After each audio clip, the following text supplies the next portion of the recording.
Hello and welcome to the Growing Healthy Families podcast. I'm your host, Dr. Scott Haggerty. On this show, I interview the world's top health experts so that you can know with certainty what it takes to give your family a life of epic health and wellness. As parents, we don't want to see our kids struggle. I knew that he had the potential, and I knew that something needed to be done. It was hard. We would get frustrated. We didn't know how to deal with it. I was more emotional about it. Sure that, we're here. Amen to that, brother. Amen to that. Super excited for you to be watching this upcoming episode of the Growing Healthy Families podcast. So moms and dads, I have the privilege on this episode of interviewing a man named Brett Jones. Brett Jones is one of the foremost names in all of exercise and strength and conditioning. He's representing the amazing organization known as StrongFirst, and a company that was created by a man named Pavel Tsatsouline. Pavel Tsatsouline is the person who brought Russian kettlebell training to the United States. He is the former Soviet Special Forces physical training instructor. He became what's called a subject matter expert to the U.S. military and law enforcement. Worked with the Marine Corps, the Secret Service, Navy SEALs, you name it. His training systems have been implemented by special ops units in 2 countries, along with the allies of the U.S. He is the founder of the StrongFirst, which is called the School of Strength. So he brought what's called this low-tech, high-concept methods to achieving high performance, resilience to all, not just elite warriors and athletes. Moms and dads, this stuff is amazing. He has a sports science degree from the former Soviet Union. He is the author of numerous groundbreaking books. Some that I've read multiple times myself. One of the ones that was kind of a big one for me was one called Enter the Kettlebell. Its follow-up book, The Russian Kettlebell Challenge. A bodyweight book called The Naked Warrior, Power to the People, and tons more. He has a couple of other books that have come out recently. So his most recent release was a book called Simple and Sinister, which was breaking down exercise into 2 simple exercises. One, the Russian kettlebell swing, and an exercise called the Turkish get up. So he has a book that's just been released called The Quick and the Dead. And this is an amazing book for the advanced mentalist, people who are looking to get the most out of fitness, but doing it with simplicity, bringing it down to 2 very powerful exercises with variations that will challenge all of us to become better athletes, become more fit and higher performers. Moms and dads, Brett Jones himself is one of the most accomplished people in all of exercise. He is the Director of Education and a Master SFG, which is what's called a StrongFirst Guru, which means that he is a kettlebell expert. So he is an author, he is the Director of Curriculum and Education, he is a certified athletic trainer, strength and conditioning coach, and he works out of Pittsburgh, PA. He has a Bachelor's of Science in Sports Med from High Point University. He is the CSCS from the National Strength and Conditioning Association, and he is the Master StrongFirst Certified Instructor. So he is the person who he works on, critiques, and edits all of the curriculum for all of the programming at StrongFirst. He is a kettlebell instructor for SFG 1 and 2, which are the 2 levels for the instructors. He is a barbell instructor, so he works with teaching movements like back squats, bench presses, deadlifts, along with some more of the advanced moves. He is a bodyweight instructor, and I'll tell you what, the things he can do with his body are pretty darn incredible. So he has more than 20 years experience in the health and fitness world. He's worked with numerous professional teams, athletes throughout the U.S. and internationally. He has taught kettlebell techniques with Pavel and the principles since as early as 2003. He also works with another organization called Functional Movement Systems. And if you're not familiar with the FMS, moms and dads, they're also amazing. We'll be digging into them a little bit during the conversation today. FMS is an organization that focuses on making sure that we are able to move well, not just being able to achieve strength movements. And we'll dig quite a bit into that. He's created multiple DVDs and manuals with physical therapist Greg Cook, who's the founder of Functional Movement Systems. And he's the 11th person in the world to bend the Iron Mind red nail and has done what's called a beast tamer. We'll talk about those as we get into the podcast. Moms and dads, you're in for a treat. So can't wait to get your feedback on this. Let us know what you think after the episode's done. Yeah, it's really neat. And I think that so much of what you've talked about today, I think if moms and dads, people who are listening to this, athletes, whatever, when you really think about what Brett's talked about, is it's about learning how to really maximize the way that you use your body being able to protect yourself, being able to produce really amazing fitness, but at the same time, protecting your body. Yes. And I think that it's a really tremendous thing to think about that, because that's really the goal of fitness, is to, do what you want without a lot of limitations, but at the same time have safety being the core to this. And it's something I think anybody can do. I mean, I remember watching some of the things that you guys had on the website from some of your instructors, and there's a couple of gentlemen on there that are, they got some miles on them, and they're, doing kettlebell swings because the knees can't do a lot of the heavier loaded stuff, but still, producing heavy amounts of force, having high quality of life, and, doing things that a lot of people for their age shouldn't be able to quote unquote do, right? Definitely. I like to joke that the only place fitness comes before health is in the dictionary.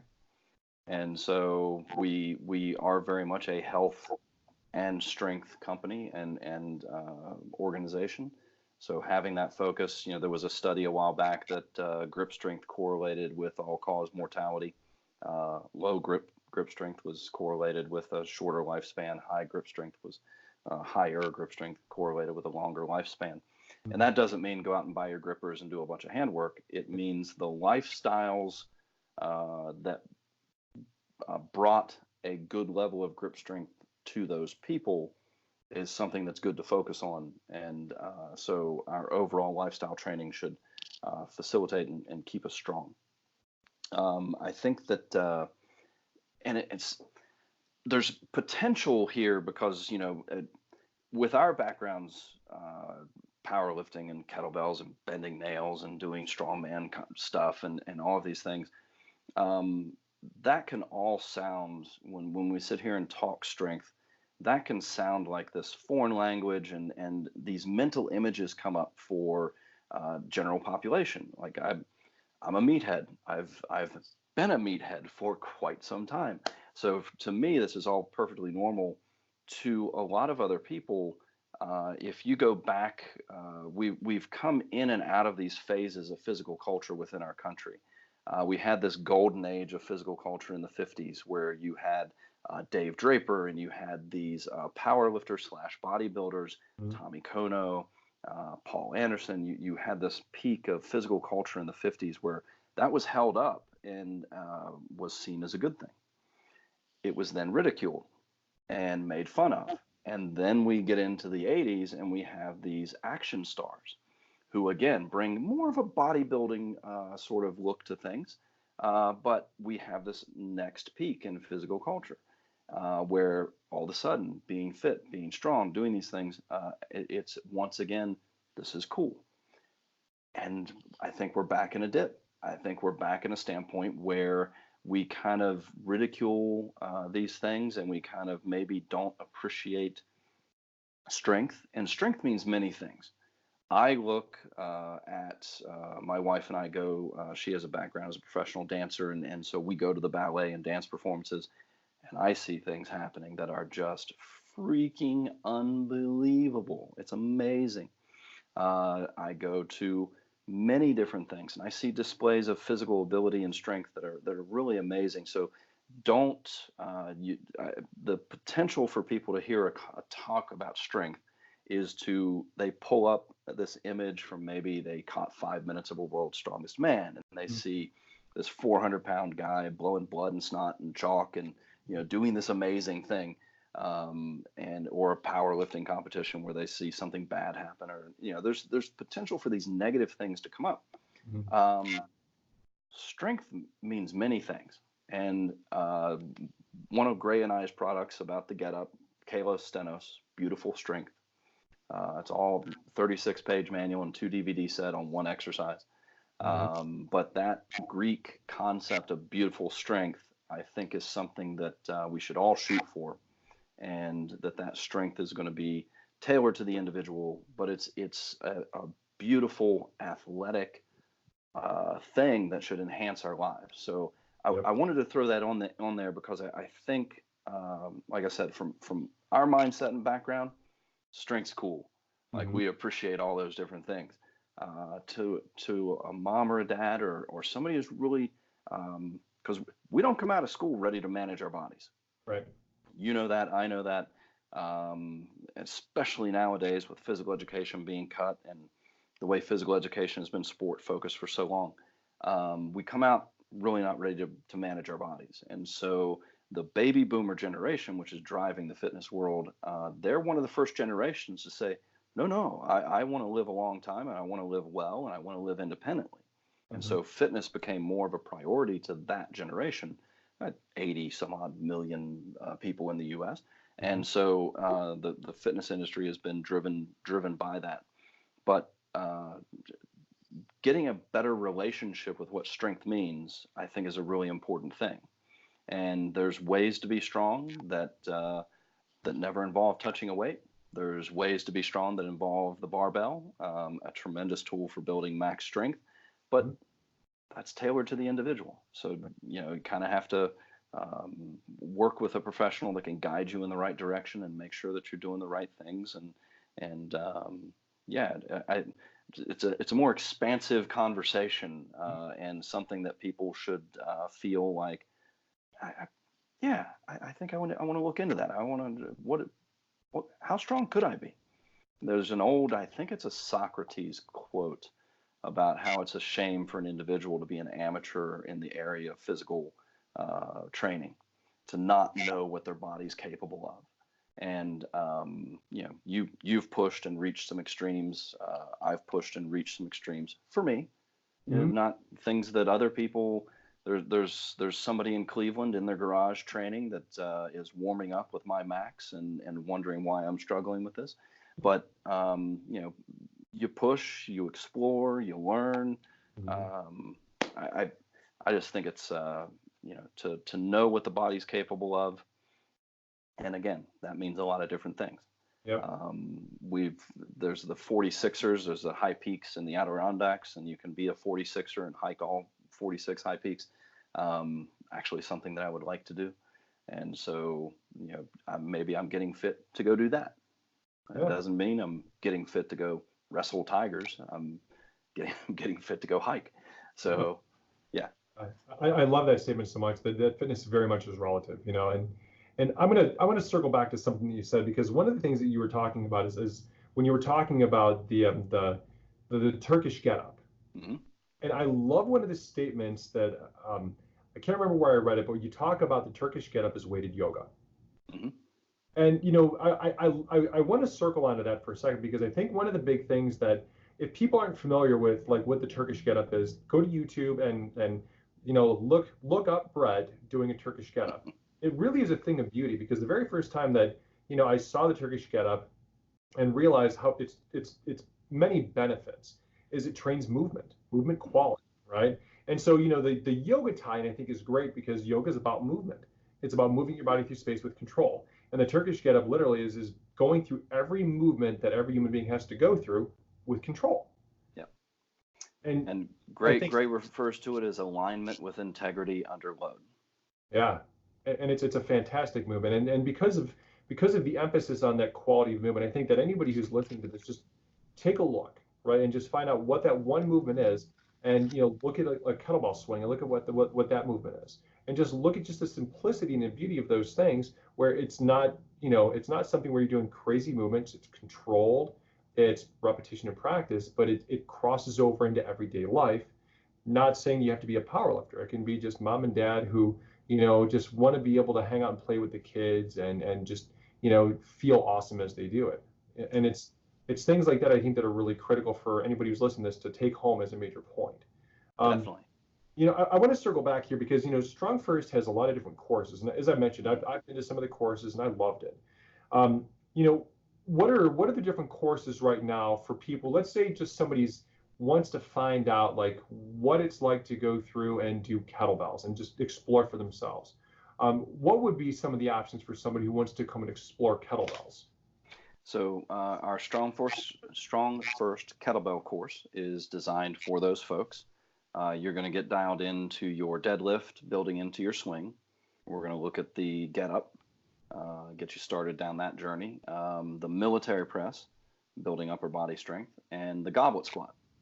And so these are fundamental movements and exercises that assist us in learning all the other kettlebell skills that are possible. And so it is very much focused on the end user and getting your form dialed in so that you can go home and do your kettlebell training, knowing that you've had some coaching and you know the 3 things you need to be working on right now with your swing, the 2 things you need to be working on for your get up, things of that nature. Mm. So who would courses like this most benefit? Not to put too broad of a stroke on it, but anybody using a kettlebell. If this is a tool you want to pick up and use, then I'm going to say getting some education in it. Actually, if somebody fairly famous in the fitness industry quipped one time that I'm not dumbbell certified, so I don't need to be kettlebell certified. And they changed their mind. They received some instruction and some help, and they're like, oh, well, no, wait a second, there is a good bit to learn here as far as how to use this tool. And so I think if you're using the tool and you haven't had instruction, absolutely come to the course, see what it's all about. Yeah, I think it's true. And it's, as I mentioned, it was the best fitness experience I personally ever had going to one of the user courses, because you can pick one of those things up, and if you pick up a kettlebell and you don't know what you're doing, it's not going to go well. Right. If you get the right training and you get someone who teaches you what it's supposed to feel like and how you're supposed to move it, I mean, it's an incredible training tool. I mean, I remember the very first time that I did a military press using a kettle, and it blew me away, because I'd always been a strong presser, but I never felt the strength with, learning how to harness the strength within my body by creating tension. I was able to make a lift on the very first time I pressed a kettle that I never dreamed of, just because I was taught how to use my body efficiently. And it felt good, it felt safe, and I felt powerful. And so it was really an eye-opener that I didn't know how to go and even harness my own body. And I'd been in it forever, and I experienced things in the course that were just absolutely life-changing for the way that I perceived how I used my body. And so, moms, if you're watching this, there's something very unique when you learn how to unlock what's inside by having somebody properly train you about how to harness the pure strength that you have within your body. Whether your goal is to be someone who's an elite strength athlete, or if you just want to be generally fit, once you understand how to go and move your body the way that they teach, it's tremendous. 100%. It is that skill transfers to everything. It really does. Within StrongFirst, there's also a few different levels for people. Let's say somebody comes out there and they take one of the user courses and they fall in love with kettlebell training. So what would their progressions be if they say, I really want to take this to the next level? Then what would their progression be with that? So we have 2 levels of kettlebell certification. Our StrongFirst Level 1 certification, which covers the 6 basic lifts. So the swing, the get up, the clean, the press, the front squat, and the snatch. And this is an intensive 3-day experience where over the course of that weekend, in addition to what is comfortably in the hundreds of reps of practice of all of those different movements and skills, we have 6 different practice sessions, and the phrasing there is on purpose. It's not 6 workouts to beat you up. It is 6 practice sessions to give you a chance to apply what you have just learned. There is a point where a little bit of stress, if we're making a blade, actually how you make a blade hard is you heat it, you stress it, and you pull it out at the right time and cool it, and it gets hard, and that's what makes a strong blade. So we're using these practice sessions as these tempering sessions to allow you a chance to practice your skills. There is a snatch test of 100 reps in 5 minutes that is based on different weights based on your body weight and age. And then we have a grad workout where now we're going to put it all together and we're going to see if you can be a strength professional and display the things that we have taught you over the course of the weekend. And so the level 1 is really an intensive experience. I'm going to ballpark, most people spend 6 months of training and prep in order to be ready for that 3-day weekend. And then we have our level 2 certification. Level 2 certification is a little less physically taxing. It's a 2-day experience. We have a half body weight strength test to complete. There's, again, the 100 rep snatch test to complete, a level 1 review and testing, and then we get into our level 2 skills. More 2 kettlebell work with the push press and jerk, the bent press, classic old time strongman lift and test of strength and skill. We have our bottoms up series. We have athletic drills, the windmill, and then we have some practice sessions that are built in there. And we have these athletic drills that are these very dynamic, really fun lifts and exercises to do, which get really athletic, really dynamic, and then a little bit of a grad workout. So, and mixed in there are our teaching principles and our tension and strength principles, and what really separates us is our focus on coaching. We want you to be able to execute the drills and skills to a StrongFirst standard acceptable level. What's more important is that you are able to coach, spot the flaw, find the right thing to fix it, properly apply that correction, and improve people's forms. So all over the course of those weekends, you are working with your partners and people within your team, and you are developing your coach's eye and really building this ability. And our cueing and our drills are really unique. It's not a 200 question multiple choice test. It is hands-on, applied from the beginning. It is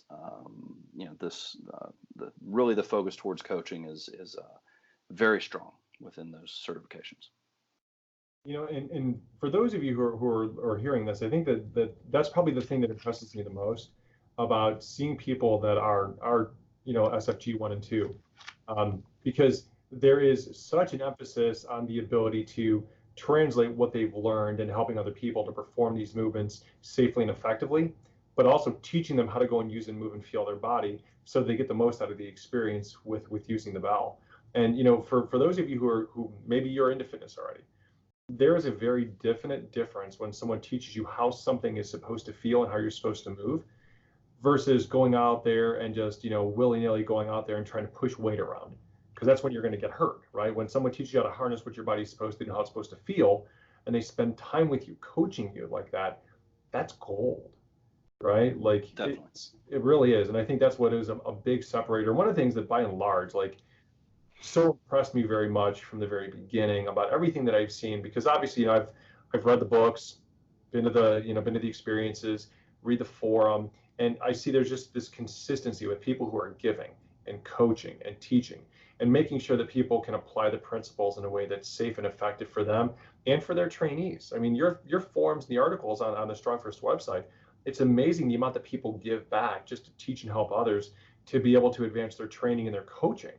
I mean, I've read a number of your articles, and a lot of the other coaches in there do the exact same thing. I think it's tremendous. Definitely. The community, and I used to feel funny saying that. There was a time years ago where I would talk about the StrongFirst community, and people kind of would look a little sideways at you. But we really do. We have a strong community aspect, and people that feel very like-minded and very sharing, caring. To the point that one of our instructors who was in need of a kidney actually found a live donor from within our StrongFirst community. That's awesome. Just talk about mind blowing and just amazing, and strength having a greater purpose. Mm-hmm. Really amazing example of that. So it is. In my experience over the years, and I've been around some of the strongest people in the world. I've been around a variety of strongman competitors and powerlifters and people that would very easily fit into the bucket of some of the strongest in the world. And they are typically, without exception, some of the nicest people that you would ever want to be around. Mm-hmm. And I think this is something important maybe for the audience and those that don't have a background in strength. There is a confidence in being strong.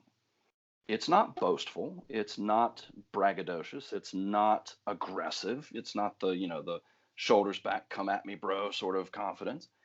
There's a calmness and a confidence that comes along with being strong, because you feel a little bit more able to handle what life is going to throw at you.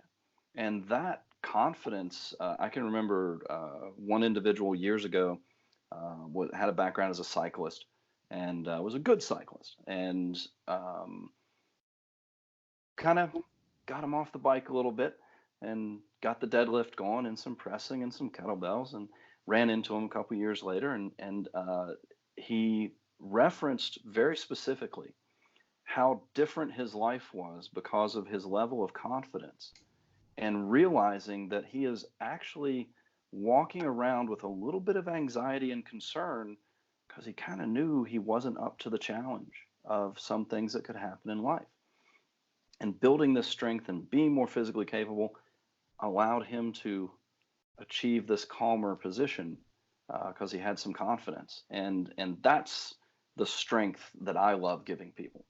That's awesome. It's one thing to accomplish an athletic goal, and those are amazing as well. I sit in awe of a variety of athletes and accomplishments. But somebody feeling more confident, capable in their lives, that's an amazing thing. That really is so cool, and that's so true. I mean, there's definitely something to be said when someone feels like they're physically strong. They stand a little taller, a little more self-assured, and there's a confidence component to it. And that's honestly what attracted me to strength. Yes. As a little kid, obviously I'm a redhead, and so I was a chubby little redheaded kid who got picked on a lot. And it's really and truly the strength, right? Getting into strength training and growing up watching guys like Lou Ferrigno and Arnold, and looking up to the strength and the confidence they exuded that drew me into that. And there is really something to be said for whether it's kids, adults, that strength does add a layer of confidence, and that's an important thing to have. Feeling like you can walk and just feel like you can handle it yourself. 100%. And again, it's not a it's not an aggressive. It's not and again, via some of the military groups and things that people we've worked with, I've been around some people that can certainly handle a variety of situations, and they are some of the calmest, nicest individuals you'd ever want to be around. And that really is an amazing thing, and it's just I don't know. No person has a right to be an amateur in physical training and never find out what their body's capable of. And there is that confidence that comes along with that is just an amazing piece of training. And I know, you look at the fitness magazines and you Instagram, Facebook, whatever, that's not what you're seeing. You're seeing what Mark Verstegen calls intertraining, where people are trying to entertain as they train. And you're seeing people do these intense workouts. Cool. That's fantastic. You go. But that confidence building strength base that really sets a foundation for other things you want to do in your life. Yeah. Amen. Yeah. Before we move on, I want to just talk about one thing that I think that it's an important thing to talk about. So, kettlebell training is something that has very unique effects on people. Mm-hmm. And when we first started implementing kettlebells here, when we were doing a lot of rehab in the office, what we started noticing is we had a lot of people that were endurance athletes and different types of competitors, triathletes. And when we started having them do the kettlebell movements, they started showing these tremendous improvements in performance that were carrying over into every other aspect of their training. And I started digging into the forum, and they started talking about this thing they called the what the hell effect. And Yep. And it's interesting because it was exactly what people were saying. They're like, what the hell? Like, I'm swinging, but yet I'm taking minutes off of my time in a 5K. And I'd love for you to talk about that for a second, because I thought that was one of the coolest things when I heard that. So yeah, the what the hell effect is basically I was doing this, which has nothing to do. And for those of you who might be listening and not watching, I'm an air quotes guy, so nothing to do went in air quotes. But I'm getting better at X. To your point, I'm swinging, but I'm running faster. Yeah. I did nothing but swings and get-ups, but my bench press went up. Mm-hmm. I haven't done pull-ups in 8 weeks. I just PR'd in my rep max pull-ups. So these are these what the hell effects, because that was really the reaction from people when they started, doing a narrow focus on some basics, and then all of a sudden, all these other things are getting better. Yeah. We hit a point when you look at some of the traditional I'm going to say Russian training methodologies. There's this discussion between GPP, general physical preparedness, and SPP, special physical preparedness. And that would be translated in American speak. SPP, special physical preparedness, would be sport specific training. And then GPP got boiled down to be considered conditioning. And GPP is everything but the special. So it's a big bubble of stuff to take care of. But the great thing is, via transfer and carryover, and the fact that one thing from a fitness or a properly applied swing can get you 5 things. So we ended up in this mindset of the sport specific mindset that I need to train every minute muscle position stance that I'm going to be using in my sport. GPP says dial in your flexibility, your mobility, your cardiovascular conditioning, your muscular strength, muscular endurance, all of these things that we know are physical qualities. Dialing in that big bubble of things called GPP, you don't even get to special physical preparedness until you are a national level competitor. You're a high level athlete before you start doing anything special. Okay. So when people got away from, when they started focusing on strength as a skill, when they started looking at tremendous power moves like the swing and the snatch, and using their body better, well, they were able to use their body better. And so they started accomplishing all of these other things. And, that different for everybody. But certainly when I talked about earlier, when I got into bending and some of the strongman stuff, I wasn't training like that. I was doing swings and snatches, some get-ups and presses. And I was able to segue easily into fairly high-level grip and strongman work due to that base. Thank you for sharing that with us. And I think there was a lot of gold in there. So, moms and dads, you will be surprised at what you can physically accomplish when you start implementing some of these very powerful movements into your own training regimen. So now, Brett, I do want to talk here. I know that you'd mentioned that there's a new book that Pavel has just released. And now, whenever Pavel has a new book coming out, like I'm picking it up like as soon as we get done today, because I've read Simple and Sinister and Power to the People and Naked Warrior so many times, like, the pages are starting to get worn out on all my books. So I would love for you to share with everybody about the new book, The Quick and the Dead. So The Quick and the Dead, Pavel, after having finished Simple and Sinister, he kind of polled the instructors and, what should I write about next? And we were, the overwhelming response was on conditioning. And so he thought, this will be easy. I'll look some stuff up. We'll put it together. Well, 5 years later, The Quick and the Dead comes out. And 2 other specialty workshops that Pavel's teaching came out of this 5 years of research and development on, and Pavel's unique ability to take high level concepts and boil them down into accessible pieces. And this kind of goes to something that we were talking about before we started the recording.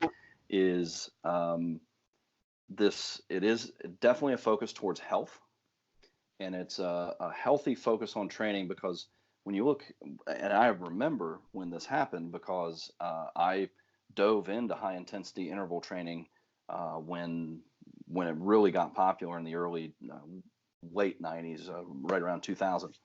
I dove in, and for those that don't know, high intensity interval training basically means intense work, short rest, repeat. And so you get really tired really fast, and really a response to the fact that the general pop was saying, I don't have time to exercise, and the exercise industry went, okay, here's a 15-minute high intensity circuit, just do this 3 days a week. And we had some research, misinterpreted, that came out, and boom, all of a sudden everything's high intensity. So I like to refer to 3 different zones in training. We have this aerobic zone, and I very much like Phil Maffertone's sort of mindset, 180 minus your age, and really developing this aerobic base. It takes a little bit of time. It doesn't feel like you're doing enough. It's at a lower heart rate. It's sustained work at a lower heart rate, but it really sets a base for what we call the aerobic system. And the aerobic system, if we really pare that back to the essentials, you have these things in your cells called mitochondria that are responsible for producing energy. And when they are aerobically conditioned, they are good at producing energy in the presence of oxygen. So aerobic training. We're going to get to the middle zone here in just a second, but then the top zone is this high intensity zone that we do need to visit. High intensity interval training has us doing it too often, but we have this high intensity zone that we do need to visit. We got to push a little bit and recover, but we have this higher intensity work that we do need to visit. Then we have this middle zone, and the high intensity zone is also can be related to what we call alactic energy production. So the mitochondria, when you first start doing something, may not have a ton of oxygen available because they're just hanging out. We're not really doing anything. And so they are able to produce energy without the presence of oxygen. So that's our alactic system. In the middle, we have this, for lack of a better term, and I apologize if offending anyone, but we have the suck zone. And I say it's the suck zone because, well, it's hard, it stinks, it burns, you get the good burn and the sweat, and you feel beat up like you really worked out. That is typically related to our glycolytic system. Our glycolytic system is this in between alactic and aerobic. We have this ability to still produce energy when we burn through the ATP and the energy that was available without oxygen. We don't have enough oxygen yet, and we haven't kicked into our aerobic mechanisms fully. It's always a mix, but this glycolytic system kicks in, and it's not a clean burning fuel. So which should, it's the burning the smoky diesel, old school diesel of the big black smoke and things like that. That's the glycolytic system. So we're producing energy, but boy, it's at a cost. The aerobic system, low cost. We've got oxygen, we've got some sugar and stuff that's being turned into energy, and creatine phosphate. And I say sugar, but it's a more complicated conversation than that. You can look up the Krebs cycle if you're really interested. Alactic system, pretty efficient. There's not a lot of it. It's a short burst energy system, but pretty clean running. Doesn't have a whole lot of byproduct, because then we're counting on the aerobic system to replace those ATPs that get saved to be used in the high intensity work. Glycolytic system has pretty good cost associated with it. And so the idea behind the Quick and the Dead training is let's understand the cost of the training. What are our byproducts? What is the impact of this training going to be? Let's use high power intervals with appropriate rest. Let's do some lower intensity aerobic work, and let's build these systems and avoid the high cost. So basically it's health and fitness at a lower cost, metabolically to the body. Excellent. And we'll make sure that we have the links so that everyone can take a look at that and get it so they can start applying it in their own lives as soon as possible, because moms and dads, it'll be gold. Definitely. And it's weird to me because not only have I been experimenting with these protocols for, I would say, the last 4 years, I've also read the book like 3 times already in the process of helping Pavel with some of the editing and reviews and things like that. So I'm like, yeah, this has been out for a while. But it just dropped to the public, and it's this combination of a power move like the swing with an upper body power move put into very specific work rest ratios and protocols. And the book, it's very open about this. It is programming for the advanced minimalist. Mm-hmm. So yeah, there's only 2 exercises, but you better be pretty good at those 2 exercises and have a base of fitness in order to really access this. But the philosophy, the information, the way this comes together, I really think it's going to challenge a lot of our currently held beliefs on conditioning, just to use a broad kind of generic term. And I think it's going to make a splash. I think it's going to be a big deal. I'm very interested because I know when you use the term advanced minimalist, Simple and Sinister was in very much a similar vein. And there was a lot more intricacies and a lot more learning how to manage your workload and developing skills and strength and physical preparedness. And it's a fun journey seeing how your body changes and responds as you work yourself through those different levels. So I'm looking forward to that, and I'll make sure on the podcast I'm giving some feedback as I take it and apply it. So I'll let everybody know about my journey as well. I can come back on and we can have another conversation on that. Done. We can do that. I'm looking forward to it. So Brett, by now I'm going to bet a lot of the moms and dads and people that are watching the podcast here, they're probably wanting to know more about StrongFirst and where they can follow you guys and learn more about the work and potentially go and take a course. So where would they start? What's the best place for them to start learning more about StrongFirst? StrongFirst.com. About as easy as it gets. So StrongFirst.com. Sign up for the newsletter. Take a look at the articles as you have courses, instructors in your area, accredited gyms. We have our StrongFirst accredited gyms. If there's any in your area, those are going to pop up. So the website is a tremendous source of information and should be the starting point for everybody looking to get started. Awesome. And StrongFirst is also is out there on social media as well. And where can they find you guys on social media? It's how do we hashtag ourselves? At BeStrongFirst on Facebook, at StrongFirst on Instagram and Twitter, I believe. And so, yeah, we try to push things out via social media as well. And I very much have a not in love with relationship with social media, but it's a powerful tool. And we do, when there's an article, when there's something coming up, we post frequently and try to get the information out there. Yeah. For those of you who are looking on social media and you really want to see what it's like to be at a StrongFirst training event, I think that anybody who goes onto the YouTube channel will really see some great insights into what that looks like. Because one of the very first things that I remember seeing is, number one, obviously I love the community aspect, and you see how involved the coaches are in the training, and you see the kind of work that's put in and the skills that are being developed. And it's very cool from someone who is already applying some of these principles to see what it's like to go from one level to the next. But if you're a newbie and you're looking to find out more, go onto the channels, go onto social media, and just start following. And I think that what you'll find is that just the information, the quality of training, the information that you're going to gain from all of the instructors and hearing what they have to say is going to really be valuable.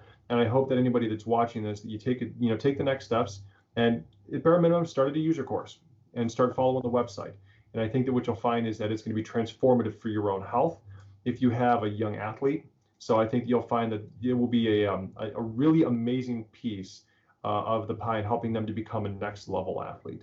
Because I've witnessed it here in my practice, and the crazy thing is we weren't performance, we're prehab and rehab.